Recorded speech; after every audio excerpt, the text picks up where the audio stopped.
American wrapper ও সঙ্গীত প্রযোজক কানিয়ে West বরাবরই বিতর্কের কেন্দ্রে থাকেন। তেমনি তার বর্তমান সঙ্গী অস্ট্রেলিয়ান মডেল বিয়াঙ্কা সেন্সোরিও।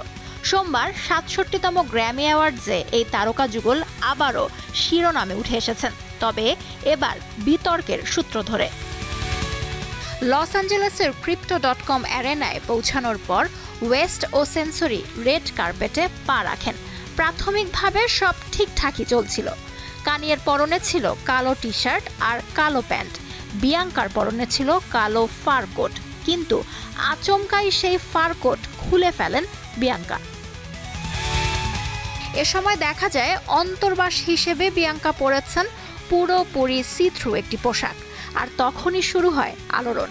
ক্যামেরার সামনে ছবি তোলার সময় সেন্সরি তার গায়ের কালো পশমের কোট খুলে ফেলেন, যার নিচে ছিল একেবারে স্বচ্ছ পোশাক। প্রথমে ক্যামেরার দিকে পিছন ফিরে দাঁড়ালেও পরে তিনি সম্পূর্ণ সামনে ঘুরে দাঁড়ান, যা উপস্থিত দর্শকদের মধ্যে ব্যাপক চাঞ্চল্যের সৃষ্টি করে। কিছুক্ষণ পর ওয়েস্ট সরে দাঁড়ান, যাতে সেন্সরি এককভাবে ছবির জন্য পোজ দিতে পারেন। প্রভাবশালী সংবাদ মাধ্যম পেজ 6 জানিয়েছে, ঘটনার কিছুক্ষণের মধ্যেই নিরাপত্তারক্ষীরা এসে তাদের অনুষ্ঠানস্থল থেকে চলে যাওয়ার অনুরোধ করেন।